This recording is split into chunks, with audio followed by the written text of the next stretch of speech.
Pablo dice que presentemos nuestros cuerpos en sacrificio vivo. No es nuestro culto ceremonial, nuestro culto es racional. A esto hay que meterle oración y ayuno si quiere. Pero nuestro culto no es ceremonial. No debemos esforzarnos ni echar fuerzas en plantearnos ceremonias. Ni estamos para desarrollar un movimiento de Dios que sea ambiental.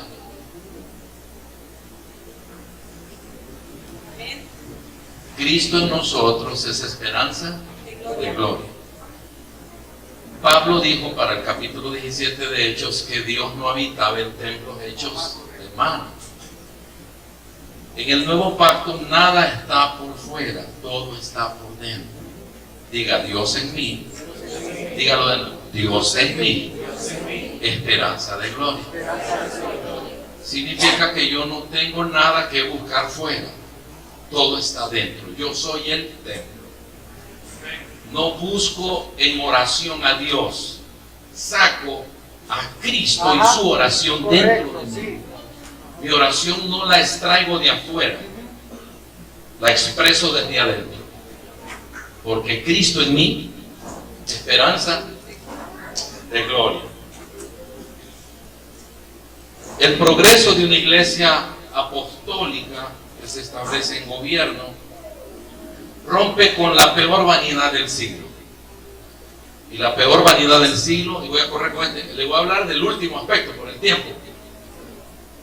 ¿Sabe cuál es la última vanidad del siglo en la iglesia? Es suponer a Cristo presente. Nosotros suponemos que Él está. Tenemos diferentes formas de expresión y en estas expresiones suponemos que está presente. Pero esta suposición se volvió una vanidad porque en realidad no lo vemos por la inestabilidad que la iglesia presenta. Entonces tenemos que vencer esta vanidad. Cristo presente en nuestro hablar, en nuestro vivir. Cristo presente en nuestro culto. Cristo presente en nuestro accionar, en nuestro pensar, en nuestro crecer.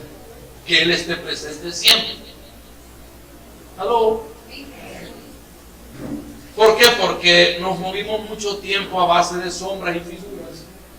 Y esto solo hacía un anuncio del cual Pablo hace una aclaración importante a la iglesia, porque no podemos seguir suponiendo que Cristo está presente.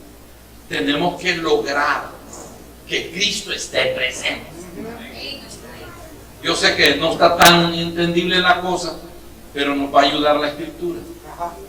Voy a terminar la parte que comencé leyendo el verso 9 y 10 para no dejar este capítulo suspendido. Verso 9 dice: de hecho esperábamos morir, pero como resultado dejamos de confiar en nosotros mismos y aprendimos a confiar solo en Dios. Dejamos de confiar en nosotros mismos.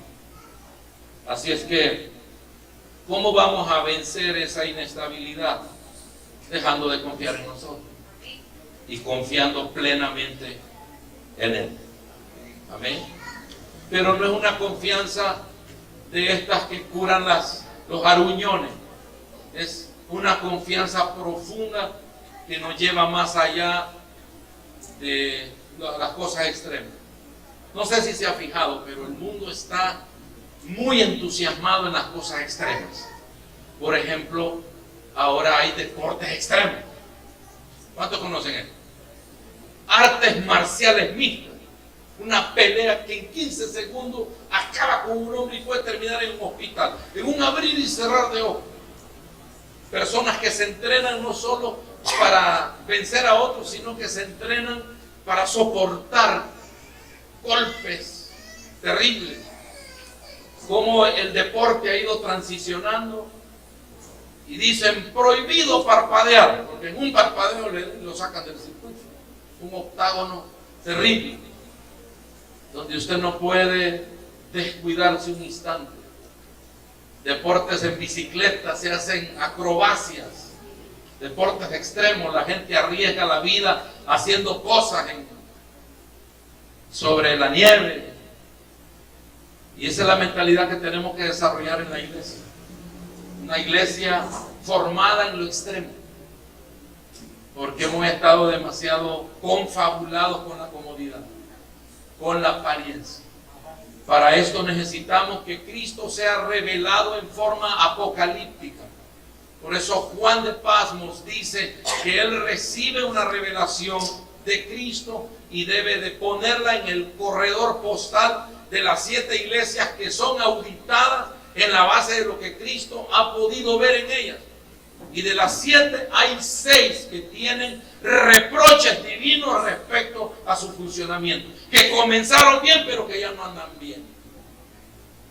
Auditorías serias, como aquella iglesia a la cual el Espíritu le dice: tienes apariencia de riqueza, que estás viva y que tienes gran abolengo, pero estás muerta, desgraciada y desdichada. Esta es la auditoría.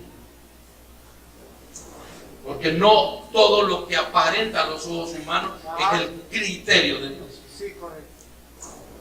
Les dijo a Éfeso, la iglesia más madura, más relevante en toda Antioquía, les dice: ustedes comenzaron bien, pero ya no aman como amaban antes. Y sabe que lo que pasa es que Dios sí recuerda todo lo que nosotros hemos hecho para Él. Eso no lo olvida. Y cuando dejamos de hacer aquello que hacíamos y no progresábamos en hacer cosas todavía más afinadas, Él viene para decir: tengo contra ti. Los tengo contra ti, una realidad ahora. Por eso estamos predicando que la iglesia debe vivir su apocalipsis ya, ahora, antes de que sea tarde. Y les digo estas palabras para asustarlos, apremiarnos y ponernos en contexto. Es tan lindo que nos alegremos, que nos vamos mandos. No tengo ningún problema en esto, pero no podemos seguir entusiasmados en cosas que no nos llevan al progreso. Correcto. Y a la madurez interna. Tenemos que madurar internamente. Correcto. ¿Están de acuerdo? Sí. Tenemos que madurar internamente. Sí. Tenemos que ir poniendo a un lado las obviedades, las cosas obvias ya no las toquemos. No hay tiempo. Tenemos que avanzar hacia al prospecto de Dios y madurar. Casi todos como iglesia damos vuelta a las primeras hojas de Apocalipsis porque está difícil el libro. Lo que pasó en el primer siglo. Una iglesia que consume las cartas apostólicas, leen todo lo que Pablo aspira para la iglesia. La iglesia despunta en un crecimiento desorbitante, ponen a temblar el sistema gobernante, pero a nosotros nos pasa que no leímos lo que se escribió en el primer siglo. Leímos Mateo, Lucas, Juan, Marcos y nos volvimos pastoriles de fundamento judío, discípulos de Cristo, del Cristo encarnado. Y descuidamos al glorificado. No sabemos qué hacer con él. Es correcto. Es más, ni se canta del Cristo resucitado. Usted no oye a un Pablo hablándole en la iglesia de la mujer sirofenicia, ni hablando de la multiplicación de los panes. Porque él ya no está hablando de un Cristo encarnado, él está administrando el evangelio de un Cristo resucitado que está sentado en la majestad de las alturas. Están aquí, hermanos. Por eso, la reforma propuesta, lo que se propone en Hebreos 3, es avanzar hacia los parámetros celestiales, crecer en los celestes. Debemos vencer la inestabilidad y ser afirmados en el propósito eterno. Y si algo hemos de salir concluyentes de aquí es romper con la inestabilidad. Vaya, dale un codazo al vecino y dile: debes romper la inestabilidad. Debemos tener una estructura sólida de alcance, ser afirmados en el propósito eterno. Diga la palabra eterno. Ya deberíamos nosotros de tener todo un menú de cosas que representan esta expresión. ¿Qué es el propósito eterno? ¿Para qué estamos nosotros participando en ese propósito eterno? ¿Cómo Dios nos llama? ¿Qué parte nos corresponde a nosotros hacer? ¿De qué nos vamos a ocupar en este gran propósito? Etcétera. En todo momento vemos a Pablo unido a las aflicciones de la iglesia. Nunca está él fuera. Él siempre está unido. Pablo no está preguntando, ¿y cómo les estoy yendo por ahí? No, él está diciendo, y nosotros que fuimos afligidos en toda clase de pruebas, ahora consolamos. Porque él está metido en los engranajes del padecimiento. ¿De acuerdo? ¿Y cómo vamos a alcanzar esa estabilidad? Padeciendo. Porque en lo que padecemos recibimos consolación, y la consolación desata por cosa natural la confianza en Dios. Ya lo vimos, ¿verdad? Ya lo vimos. Ahora, esta confianza que Pablo quiere sembrar en la iglesia, después del verso 10 que hemos leído, vamos a leer dos frases allí en el verso 12 y 13 para avanzar al capítulo 13. Podemos decir con confianza y con una conciencia limpia que en todos nuestros asuntos hemos vivido en santidad y con una hemos vivido en santidad y con una sinceridad dada por Dios. Hemos dependido de la gracia de Dios y no de nuestra propia sabiduría humana, y esa es la forma en que nosotros nos hemos comportado en el mundo y en especial con ustedes. Pablo no estaba hablando de una terapia, no estaba hablando solo de un perdón de heridas del pasado, era un plan de posicionamiento frente a la muerte y su aguijón. Quiero que por favor lean Romanos 8:17, como dice Pablo en este contraste. Vamos a padecer como somos herederos. ¿Ve? Tan herederos somos, tanto vamos a padecer.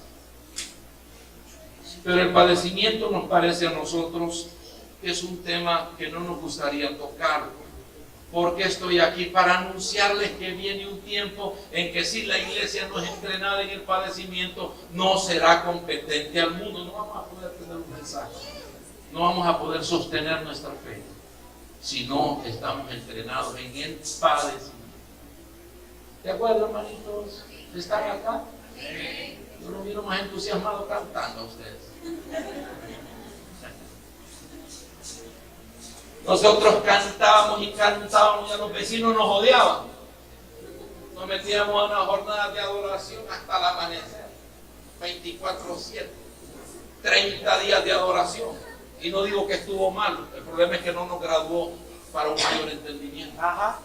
Nos quedamos cantando cosas y sentíamos alas en las espaldas, pero a la reforma no nos hizo entrar. Es cierto. No quiero decir que es una pérdida de tiempo, no, pero la adoración sin gobierno no te sirve. Es correcto, así es. Usted se convierte en un adorador para poder gobernar los asuntos del Espíritu. Pero si cantamos y cantamos y cantamos y no gobernamos nada, es correcto. Solo es que cantamos. Se adora en la medida que se gobierna. Es correcto. Se gobierna todo, ¿verdad? Sí. Desde mi actitud, desde mi madurez, desde mi comportamiento, etcétera, etcétera. No podemos ser unos aquí y otros en la casa. Es correcto. Tenemos que ir siendo integralmente entrenados, afinados. Sí. El apóstol Juan de Patmos, milagrosamente sobrevivió a un baño de aceite hirviendo. Si usted se da cuenta que los escritos proféticos con una línea escatológica fueron escritas por gente en el exilio. Todos los que escribieron proféticamente para los tiempos venideros estuvieron exiliados. Un Daniel, un Ezequiel, Juan de Patmos, ellos estuvieron exiliados en condiciones casi paupérrimas. Yo tengo un amigo que estuvo en la isla, que estuvo Juan, y dice que solo el aire le trae presión estar en ese lugar. O sea, no había un teclado, no había un asunto de que se le paraban los pelos a Juan. Era una mina donde exiliaban la gente peligrosa del sistema. Y dice que estando él ahí físicamente llegó al lugar donde estuvo Juan y no pudo soportar la presión que Juan tuvo en ese lugar hasta el punto de la muerte, hasta que Cristo se le revela en las notas del Apocalipsis. O sea, Dios no negocia nada de lo que va a revelar en la comodidad. Sí, así es. Bien. O cuando guste el asunto. Ajá. Pero Dios generalmente no se revela cuando nosotros estamos gordos de comodidad. Es correcto. Gracias. ¿De acuerdo? Así es. Así es. Tenemos que abrirnos Ajá. a que Dios revele más de lo que esperábamos morir. Pero como resultado, dejamos de confiar en nosotros mismos. Pastores, hermanos a quienes reverencio y sirvo hasta ahora, no confiemos en nosotros, confiemos en Dios. No confiemos en nuestras estrategias de crecimiento. Cuando nosotros revisamos con un sentido exhaustivo el crecimiento de la iglesia en el libro de los Hechos, los apóstoles regulaban el crecimiento, no lo provocaban, lo regulaban. Nosotros nos llenamos la boca, reunimos a 10,000 y queremos que nos den un crédito por eso. Los apóstoles regulaban el crecimiento, era peligroso. Hasta brujos andaban dentro de la iglesia. ¿Sí o no? Aquel tipo no quiso comprar el don de ministrar y que la gente hablara en lengua. Felipe lo había llevado. Le llevaba el maletín a Felipe en las campañas evangelistas y él andaba como un brujo de asistente. ¿Ah? ¿Lo ha leído? El tipo, vendeme ese don, le dije, porque yo quiero que... Era un brujo y andaba asistiendo al hombre. Andaba un escudero que era brujo. El tipo quería el don de imposición de manos y que la gente hablara en lenguas y todo este tipo de cosas. Entonces el crecimiento numérico es peligroso. Ya ven, hay amén en esa. Si no lo regula el espíritu, el mismo peso nos aplasta. Porque la grandeza de una iglesia no se mide en el número. Correcto, sí es. ¿Estamos de acuerdo? Sí. Ni tampoco vamos a caer en la trampa de decir, soy miembro de una iglesia humilde. Porque esos que viven diciendo que son humildes de humildad no tienen nada. Ajá. Es muy peligroso. Tenemos que crecer en la madurez del espíritu. Sí comprender que hermanos, no nos hemos escapado, no hemos podido escapar de cuántas tendencias. ¿Quieren que les confiese algo de todo mi corazón? Yo tengo 5 años de estar en un proceso para volverme un pastor normal.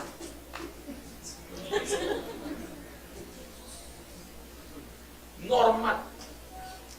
Para volverme normal, así, normal. Porque sí me doy cuenta de todas las situaciones que uno, en lo que va en la batalla, haciendo, y dándole, aprende un poco de cosas. Y lo peor es que se la pasa a los demás. Y después no somos tan sensibles para pedir perdón a los hermanos y decir, no era por ahí, hermanito. No era ese el camino. Pocos salen a poner la cara. Vamos a ir a lo que Moisés es criticado por Pablo. No fue muy sincero Moisés porque él se ponía un velo. Y ese velo dejó una generación atada. Y este velo que era físico se hizo un velo mental. Porque Pablo dice, y hasta el día de hoy cuando leen la ley, ese velo todavía se establece en ellos. Una cosa peligrosa. Este tema de ser pastor, aparte de que decimos que es un privilegio, es un asunto que debe ser pesado, auditado y revisado todos los años. Como se revisa la licencia para conducir. ¿Está licenciado usted? ¿O andamos a nuestras propias fuerzas? Tenemos que tener ese sentido de orden. Ya hay mucha ocurrencia en la iglesia que Dios no está pidiendo que la haga. Romanos 8:17, ¿qué dice? Que si hijos también herederos. Ajá, y si hijos también herederos, pero Herederos de Dios y herederos de Dios y con... Ajá, ¿y qué más sigue? Si es que padecemos. Ah, bueno, si es que padecemos. Después de tener las cosas lindas del reino, de que somos hijos de Dios. Ajá, ahí va. Esas expresiones nos fascinan. Pero si es que padecemos. Pero ¿dónde metemos el padecimiento? No terminamos el versículo. Ahí lo dejamos. Como dice el escritor, si es que padecemos. Juntamente con él, para que juntamente con él seamos juntamente. Ahí está fácil. O sea, no hay ni mucho que decir. ¿Verdad? Ah, pero la primera parte del verso sí. Ajá, correcto. El tema de la herencia. Ajá. Estamos pensando en vacas, en no sé qué cosas. Carros, camiones, casa. Y ya cuando nos dicen padecimiento, ahí se nos marchita el alma. Si es que padecemos. Sí. Por eso el varón de dolores, el experimentado en quebranto, dice la escritura que como raíz de tierra seca, sin apariencia para que nadie lo desee. Porque Dios no está en lo aparente. Dios está interesado en lo sustancial. Sí. Romper con la peor vanidad del siglo, que es suponer a Cristo presente. Solo es que lo suponemos. Decimos que Dios está aquí. ¿Dónde? Aquí. Pero solo es que lo suponemos. Todos nuestros cantos apuntan a que Él esté aquí. Pero allá en la casa, cuando está la problemática, Ajá. Sí, correcto. no sabemos. Ajá, correcto. Sí es. Tenemos el cerebro descargado, Ajá. donde nos hacen los cultos. Ajá. Sí. Allá donde tenemos que portarnos firmes, Sí. no nos dé el cerebro. Yo quiero saber si estoy hablando con alguien. Al fin ya me voy yo más luego. Tenemos que hacer concordar todo con la realidad presente de Cristo. Diga conmigo, pero estando ya presente Cristo. Vamos, diga, pero estando ya presente Cristo. Esto cambia toda la perspectiva de la iglesia. Todo el enfoque misionero, evangelístico, de discipulado, absolutamente todo. Esta es la piedra que Daniel vio rodar y que quiebra la esfinge, quiebra los sistemas. Pero la iglesia no lo hace presente, la iglesia lo hace ausente. Sí. Ven, Señor, llena. Todo este tipo de expresión que inhabilitan al Cristo impartido. Cristo resucitó para impartirse en cada uno de nosotros y convertirnos en su templo, Ajá. habitación de Dios y morada permanente. Usted se acuesta y ahí está Él. Usted se levanta y ahí está. Ajá. Va al trabajo y va con usted. Es correcto. Va al baño y Él se baña con usted. Ajá. Este es un asunto de resolver. ¿Está o no está?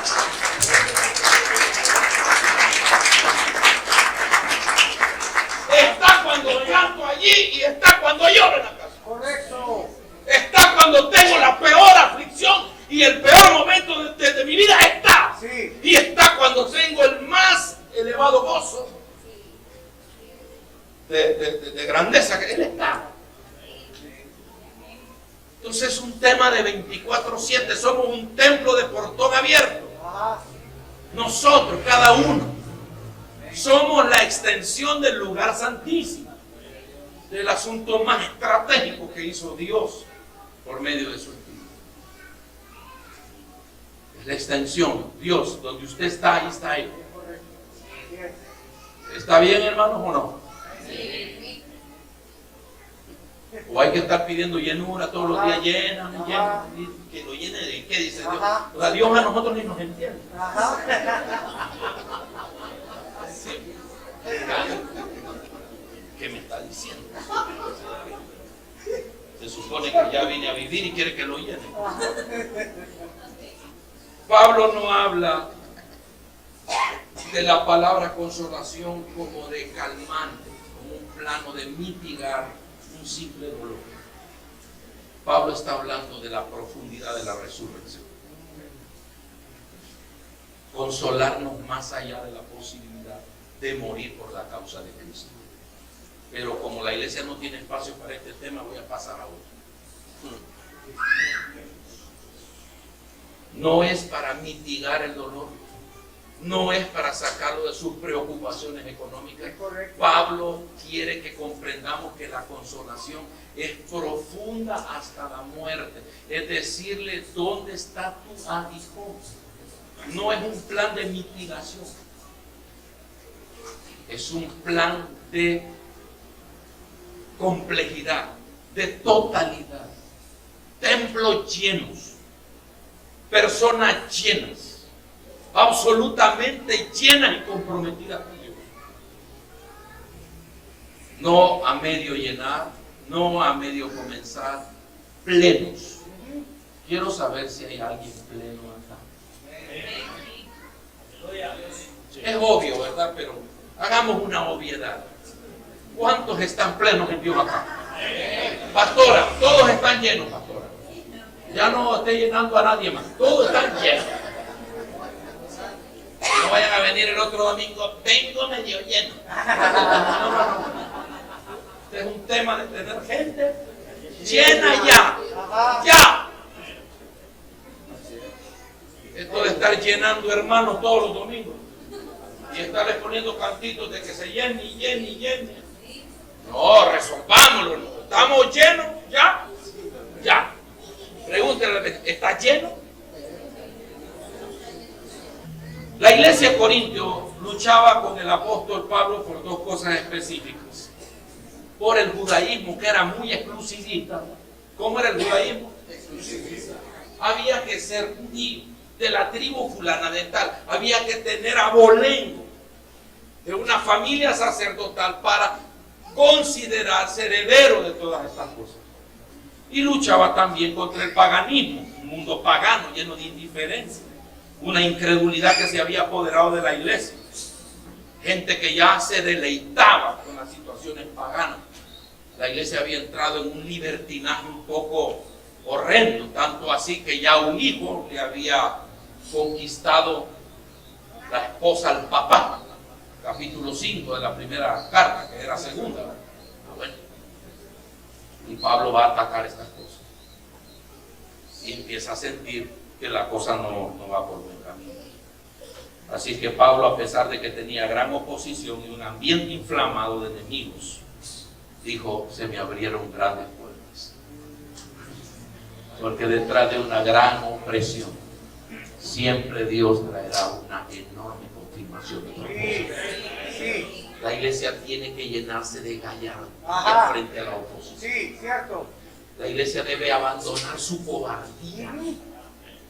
La iglesia tiene que empoderarse en saber que nada puede separarlo del amor de Dios.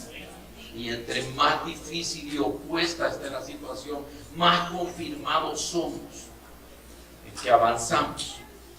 Y quiero entonces, por favor, que pasemos a la segunda parte de esta exposición, donde yo creo que ustedes no me van a dar la mano para despedirme. Pablo tiene la capacidad de desplegar. Ya los traje del capítulo 1 de la segunda carta para posicionarlos en el 3, porque la iglesia debe cobrar confianza en el nuevo pacto. Diga, confianza en el nuevo pacto. Nosotros como gentiles nunca tuvimos un pacto con Dios.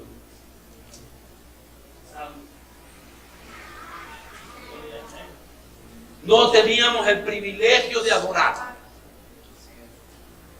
Pablo le escribe a los Efesios en el capítulo 2 diciendo estas cosas.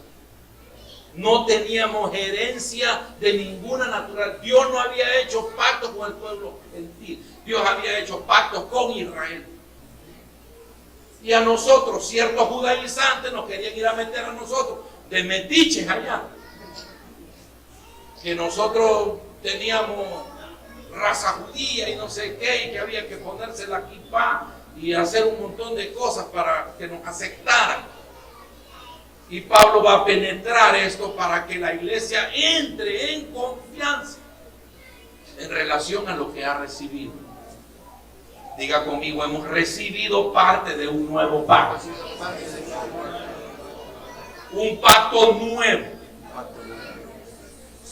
Cuando decimos un pacto nuevo, no estamos diciendo que es el que sigue al viejo pacto. Tenemos que desdeñar nuestras ideas. Aquel pacto era con Israel. Nosotros no teníamos vela en ese entierro, a menos de que aquí haya algún judío, haya algún descendiente de Abraham, de Isaac, de Jacob. Hay alguien aquí de la tribu de Jedutú. ¿No? Ni la barba nos ayuda. No teníamos abolengo. Todo lo contrario, Pablo dice que nosotros caminábamos en nuestros delitos y pecados. Eso éramos nosotros.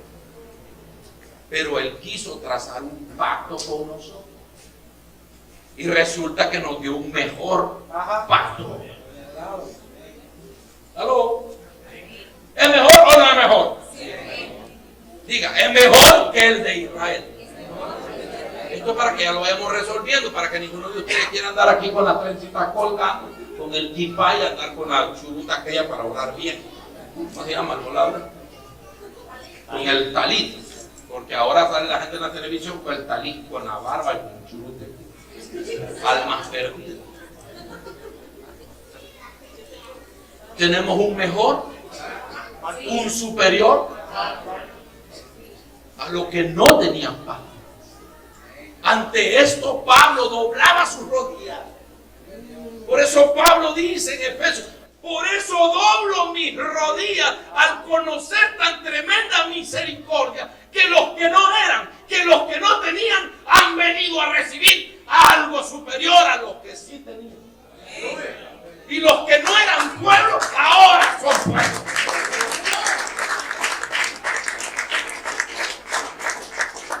Poco aplaudimos porque poco nos importa. Pero hermanos, al fin creo que esto Dios lo va a iluminar en nuestro entendimiento. Entonces Pablo, luego que habla de la naturaleza de ese pacto, quiere enseñarnos acerca de cómo son los ministros de ese pacto. Y eso somos nosotros. Vamos, nosotros todos. Los de allá atrás no los miraba más emocionadas adorando a Dios. Los de aquí sienten que todos somos ministros. Todos somos ministros. Todos absolutos. Con voces bonitas, sin bonitas. ¿Ve? Todos hemos sido constituidos ministros, competentes en el nuevo pacto. Y quiero por favor que leamos el capítulo 3 de 2 Corintios y verso 12 para avanzar un poco. Solo quiero hablarles acerca del impacto de cuando a un ministro le hace falta confianza, cuando le hace falta sinceridad. Y no vamos a hablar más de Moisés porque Hebreos habla demasiado bien de él. Ni vamos a ponernos a criticar a Moisés, pero sí vamos a aprender que lo que Moisés hizo no estuvo bien, porque dejó a una generación incauta. Dice la Escritura que el camino antiguo, con las leyes grabadas en piedra, conducían a la muerte, porque nadie era capaz de cumplir la ley. Diga, nadie era capaz. La ley lo que hacía era señalarlo a usted culpable, y esto le hacía conclusión de que usted estaba rotundamente terminado. Nadie podía cumplir la ley. Y dice que eso, aunque terminaba en muerte, tuvo una tremenda gloria. Aunque comenzó con tanta gloria que el pueblo de Israel no podía mirar la cara de Moisés, pues su rostro brillaba con la gloria de Dios. Aun cuando el brillo ya estaba desvaneciéndose. ¿Cómo estaba el brillo? ¿Qué dice su Biblia? ¿Qué dice? Verso 12. Así que, por cuanto tenemos tal esperanza, Parece que ya la esperanza y la confianza, Pablo siente que ha vuelto. Ahí está. No como Moisés, Ajá. que se colocaba un velo sobre el rostro para que los hijos de Israel no fijaran la vista en el fin de aquello que había de ser abolido. Bárbaro. Entonces, más claro no puede. Sí. Ya la causa del velo era para no dar a conocer que el brillo ya no estaba. Ajá. ¿Todos lo entendieron así? Sí. Todos lo entendieron así. El apóstol dice que Moisés peca en el sentido de no ser franco, porque el velo se lo instalaba cuando él bajaba del monte y el brillo hacía que la gente no podía verlo bien, pero él sabía que ese brillo iba a desvanecerse. Sin embargo, él no se quitó el velo para que la gente tuviera la suposición que todavía brillaba el rostro. Dígale al vecino, rostro no brillaba y el velo estaba instalado. Ahora, la pregunta es, ¿qué sentido tenía el velo si rostro no brillaba? ¿Qué sentido tenía el velo si rostro no brillaba? No tenía sentido. Por eso Pablo dice, Moisés no fue sincero. Ajá. Correcto. Sí. Moisés no fue franco porque el velo ya no debía funcionar y no se lo quitó y dejó una comunicación equivocada. Al verle el velo la gente suponía que todavía brillaba, pero no brillaba porque se suponía que esa gloria estaba destinada ¿a qué estaba destinada? Muy bien, estaba destinada a desaparecer. Moisés no se puso normal, es lo que me pasa a mí. Tengo 5 años de querer ser normal. Pero Moisés andaba anormal con el trapo. Rostro no brillaba, pero velo estaba instalado. ¿Aló? Sí. El velo estaba instalado, pero el brillo había desvanecido, se había desvanecido.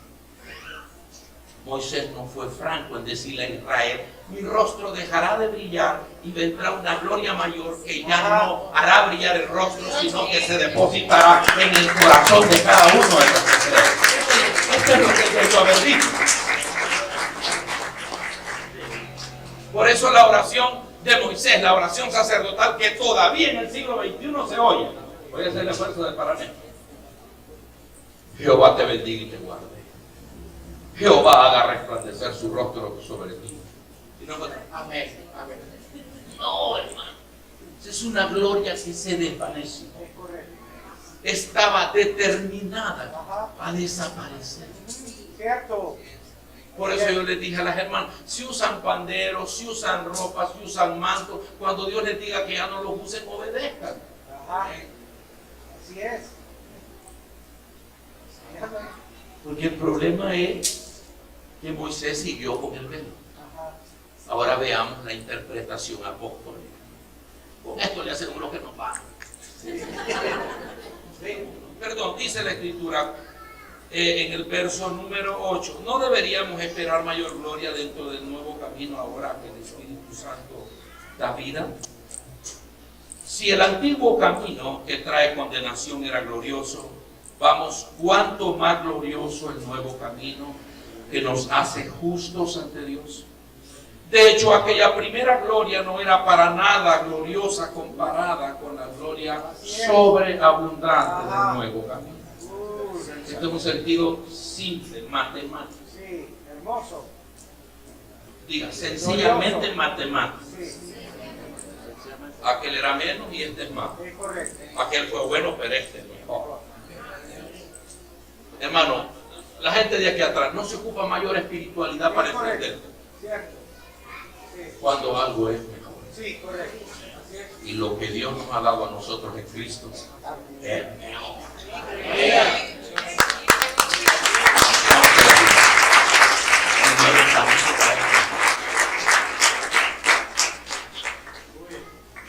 Ocuparíamos unas 40 clases para poder ajustar nuestra ecualización en este camino.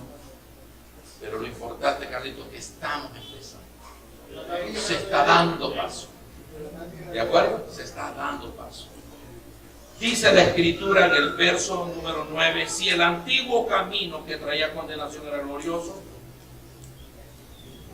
aquella primera gloria no era para nada gloriosa comparada con la gloria sobreabundante del nuevo camino. Así que si el antiguo camino que ha sido reemplazado, porque este es un tema de reemplazo. Ajá. Diga, estamos en una dinámica de reemplazo. Así es. Estamos en una dinámica de reemplazo. Sí. Ay, Delicioso. este es un asunto de mentalidad de reemplazo. Ajá. ¿Qué debe haber en los púlpitos? Dinámica de reemplazo. Así es. ¿Qué debo predicar, hermano? El reemplazo. Somos una generación de reemplazo. Así es. ¿Y qué vamos a reemplazar? Algo que fue glorioso por algo supremamente más glorioso. Exacto. Siga. Están aquí, hermano Sí. querido. Así es. Esto es de reemplazar. Sí, así es. Esto lo hizo Dios. No lo hizo una congregación en particular ni Pablo. Ajá. Pablo solo ve los obstáculos que pueden tener una dinámica de reemplazo. Sí. ¿Qué son los obstáculos que pueden presentarse? En este caso fue Moisés y su velo. Velo que debemos revisarnos esta misma noche antes de salir allá. Hay que revisar el velo. 12. Ya que este nuevo camino no está tal, aquí va. Confianza. Porque la gente no entra en los parámetros del nuevo pacto por falta de confianza. Confiamos más en Moisés. Confiamos más en los 10 mandamientos que en el nuevo. Confiamos más en los judíos Ajá. que en la nueva creación. Sí. ¿Por qué tenemos desconfianza al nuevo pacto? Todos digan por el pelo. Es correcto. No le tenemos confianza. Nos da miedo. Nos preocupa que la gente nos oiga hablar del nuevo pacto. Ajá. Son de la nueva era, son de los creciendo en gracia y empiezan a hablar cosas. Nosotros caemos en la trampa y no dejamos que Cristo esté presente. Porque el único que puede quitar el velo, dice Pablo, es Cristo Jesús y su revelación. No hay otra cosa que quite el velo.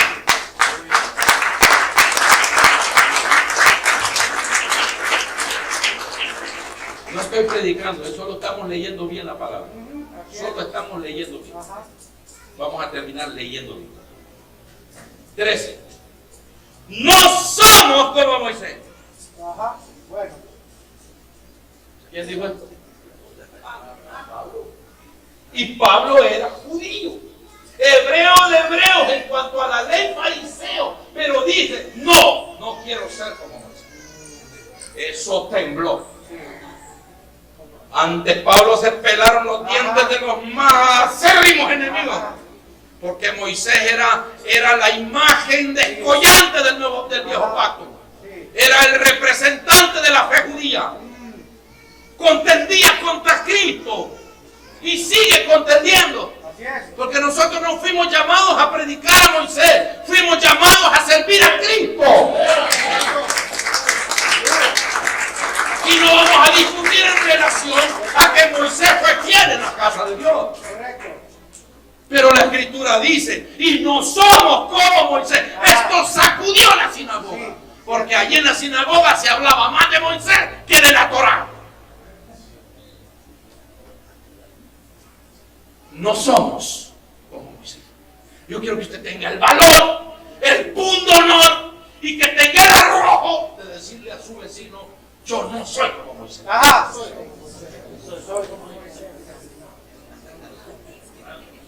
Y no soy como él. Ajá. Porque su confusión y su falta de seguridad Ajá, correcto. dejó a una generación ciega. Sí. Y nosotros no fuimos llamados a ponerle velos a la gente.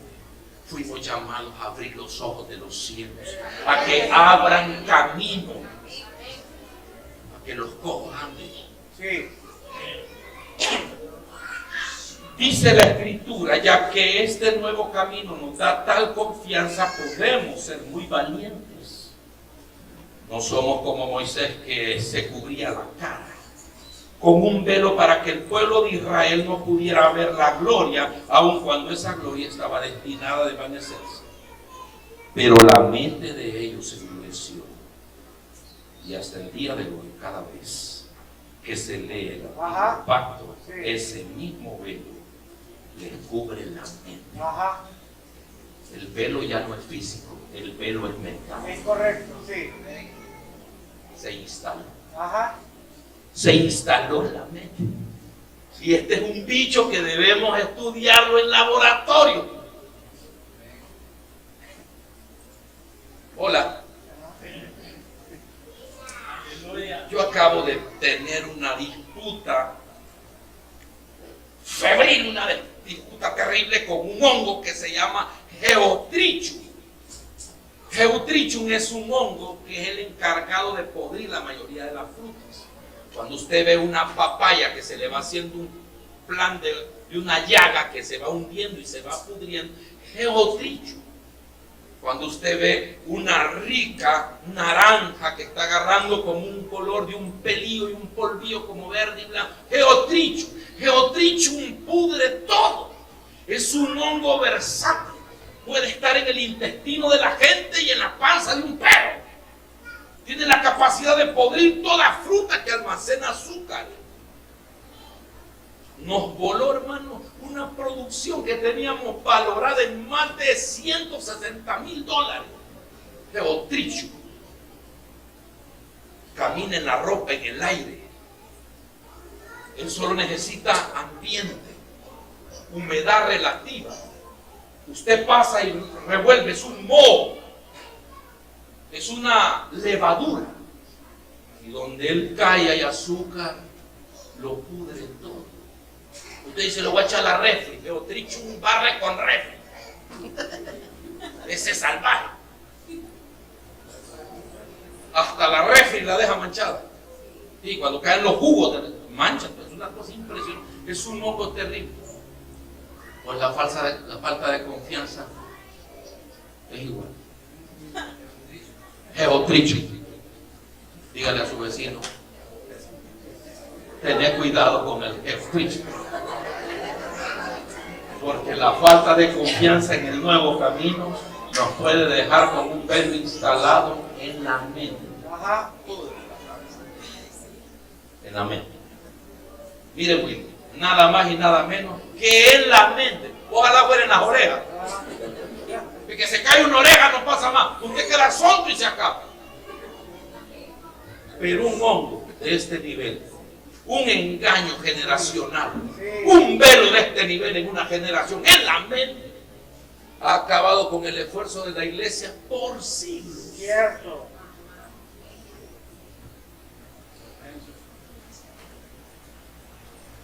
Ese velo, cada vez que se lee el antiguo pacto, les cubre la mente para que no puedan entender la verdad. ¿Qué hace el velo? Hermanos, ¿qué hace el velo?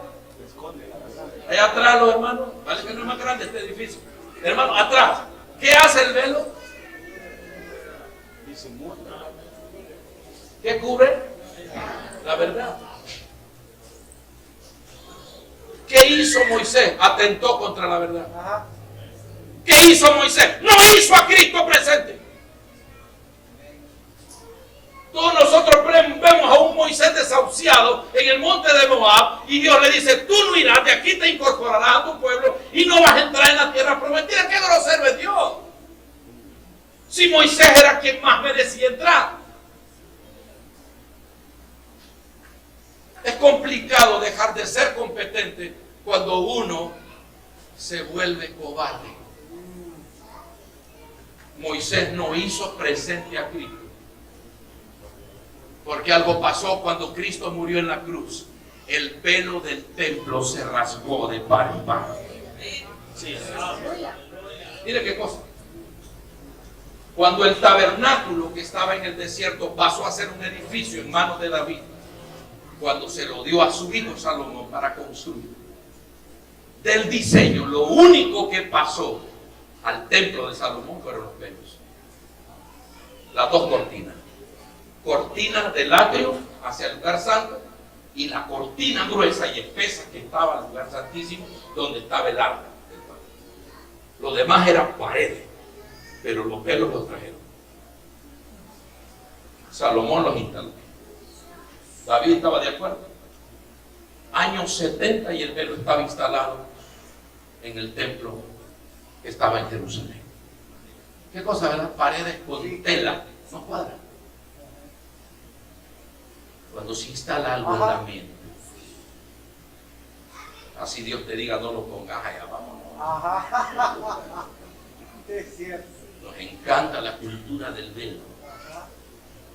¿Puedo seguir? Sí. Verso número 14. Pero la mente de ellos se endureció y hasta el día de hoy, cada vez que se lee el antiguo pacto, el mismo velo les cubre la mente para que no puedan entender la verdad, y este velo puede quitarse solamente al creer a Cristo. Solo así se quita. Ajá, correcto. ¿Cuál era la confianza que los judíos necesitaban? Dejar de creer más en Moisés y creer en Cristo. ¿Qué le pasa a Israel? Que creen más en Moisés que en Cristo. Es el año 2019 y todavía Israel no decide si Israel es el Cristo o es un profeta como Juan Bautista. Sin embargo, nosotros, sin haberlo visto, hemos creído. Se supone que el velo no está instalado.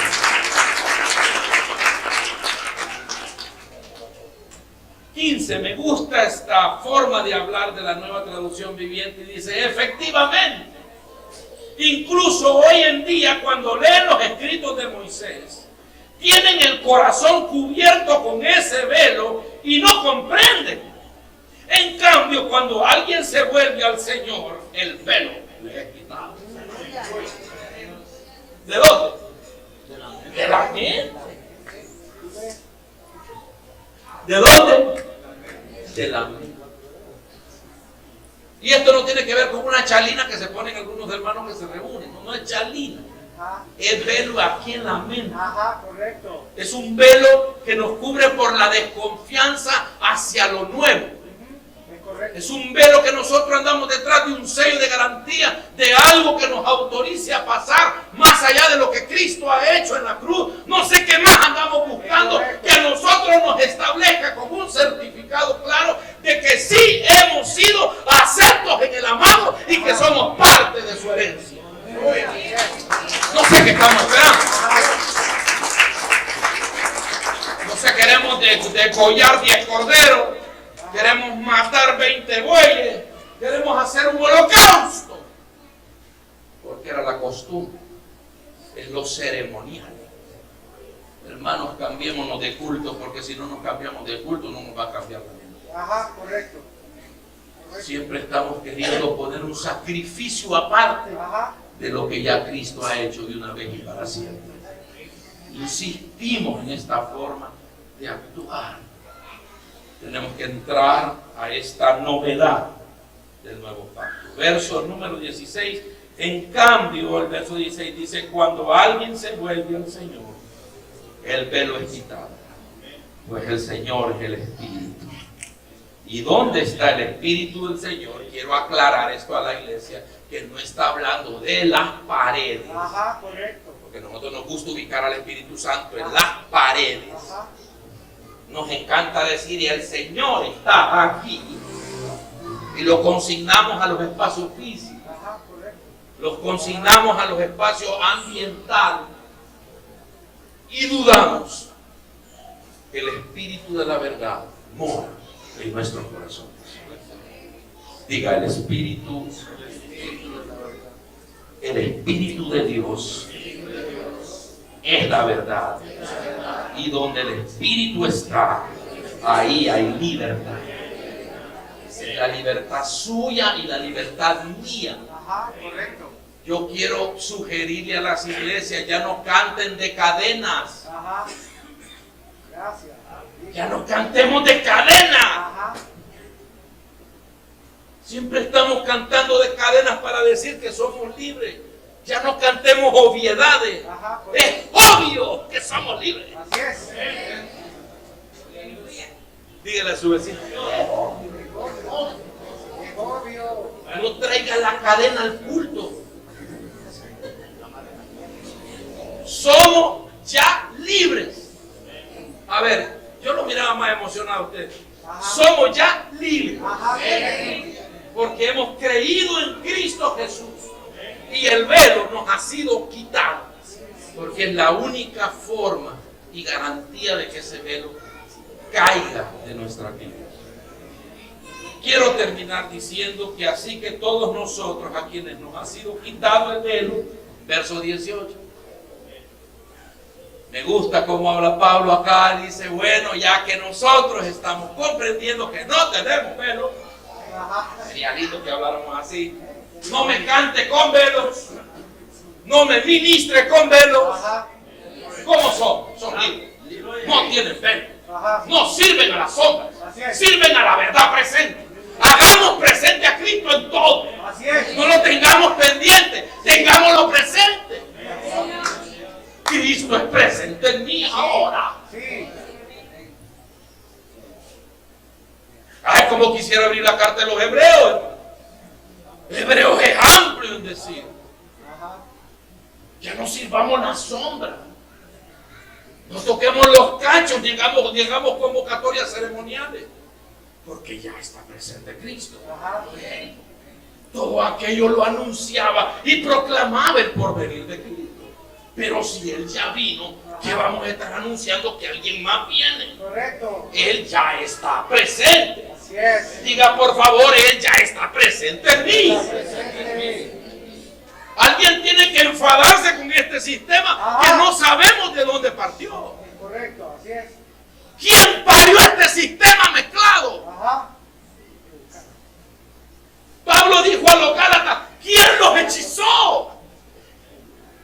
Si comenzaron en la raíz del espíritu, ahora se han vuelto a la tradición. Ajá. ¿Quién los hechizó? Ajá. Así es. Así es. ¿Quién provocó que sus mentes retrocedieran y comiencen una vez más con las tradiciones? Ajá. Sí. Sí. Así es. Nosotros hicimos un plan, pastores, no sé quiénes aquí son pastores, pero hicimos un plan de 3 años de fastidio. Nosotros le fastidiamos la vida a los hermanos, no les cantamos, no les brincamos, no les oramos, no los ponemos que se emocionen, los sentamos normales. Y ya aguanta, ya acabó no me aguantó. ¿Me escuchó? No brincamos, no le tocamos. No le cantamos, no lo ponemos a brincar, no lo ponemos nada, ni que levante la mano, nada. Así sentado. ¿Cómo están ustedes? Y les estamos arrancando todo. Porque estamos en una auditoría. Ajá. Sí. Yo comparo que la iglesia está en una auditoría tal cual como una mujer va al ginecólogo. Una mujer va al ginecólogo y ella puede ir con sus mejores atuendos, pero nunca el ginecólogo va a ver la ropa de ella, sino que cuando la reciba le dice, por favor vaya a la sala, quítese la ropa y se pone la bata. Sí. Las mujeres que tienen ya familia, que tienen hijos y que ya están en esto, saben que un ginecólogo no va a ver la ropa loable que usted lleva, porque no le sirve en la auditoría.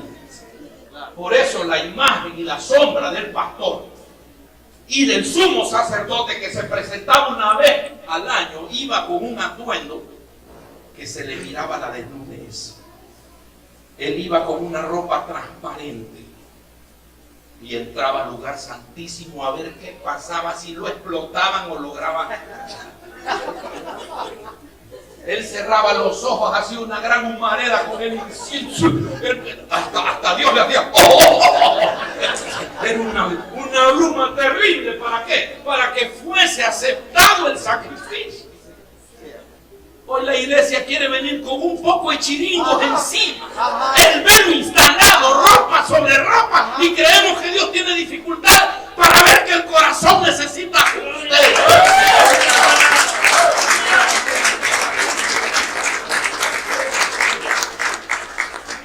Por eso, ¿a qué hombre va a oír usted que va al ginecólogo? No va. No va. El hombre no está acostumbrado a ser auditado. Entonces, 5 verbos simples en primera persona del plural que aparecen en esta expresión de Pablo. Dice: nosotros no usamos los mecanismos de Moisés. Somos transformados. Por favor, veamos en el 4.1. Dice: por lo tanto, ya que Dios en su misericordia nos ha dado este nuevo camino. Entendamos nuevo camino como nuevo pacto, ¿verdad? ¿Alguien está leyendo? Por lo cual, teniendo nosotros este misterio según la misericordia que hemos recibido, no desmayamos. Primero dice: no desmayamos. Vamos, iglesia, diga: no desmayamos. No es yéndose al ministerio más sonado del barrio con que usted va a alcanzar el propósito eterno. No es buscando los defectos de la pastora porque aquella es más moderna y se van para otro lugar. Eso es alargar el sentido de padecimiento y sufrimiento de puro gusto. Correcto, sí, así es. Llevamos el cementerio allá donde vamos. Ajá. Aquí en la casa se lavan los chiringos. Nunca nos damos por vencidos. Verso 2 dice: rechazamos todas las acciones vergonzosas y los métodos turbios. A mí me gusta la mente de Pablo. Pablo es libre para mí. Sí, correcto. Me gusta esta libertad. Sí, correcto. Yo me estoy volviendo un pastor peligroso. Quiero tener gente libre en la iglesia, que piensa con libertad y con criterio. Que no es un troco va donde lo enganchen. Ajá. Y lo enganchen, y ahí va. Usted no es troco. Usted es un ministro competente del nuevo pacto. Eso, apláudase. ¿Están dando ganas de empezar?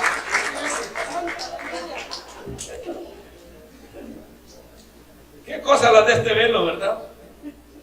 Léanme por favor verso 3.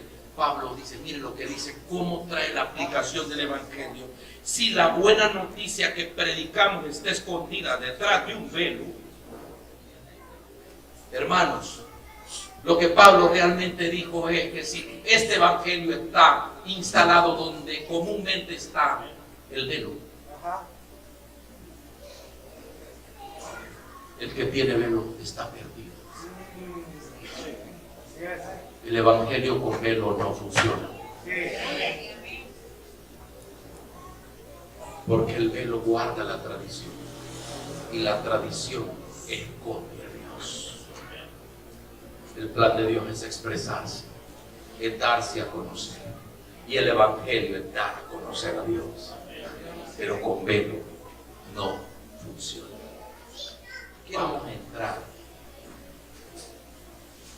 Vamos a intrincarnos, a asegurarnos que el velo ha desaparecido de nuestra mente. Porque ese geotricho ha viajado desde las tierras más lejanas a meternos ideas intrincadas de lo que Dios no es, y lo que Dios no busca, y lo que Dios no quiere con nosotros. Necesitamos claridad en el nuevo pacto. Siento que debo hablar 40 veces más con ustedes, pero esta es la primera. Pablo dijo: somos transformados, no desmayamos, renunciamos, predicamos, y todos estos verbos hacen que el ministro competente del nuevo pacto actúe siempre con franqueza. Donde descansa el nuevo pacto, en la franqueza de sus ministros, ¿Cómo son los ministros del nuevo pacto? Son francos. No tenemos la disposición de caminar con velos instalados. Dios nos llamó a ser una generación libre, despojada de todo peso y asedio de la tradición de los hombres. No estamos dispuestos a construir un ambiente ceremonial. Estamos aquí como verdaderas arcas, poseedoras de la presencia de Dios.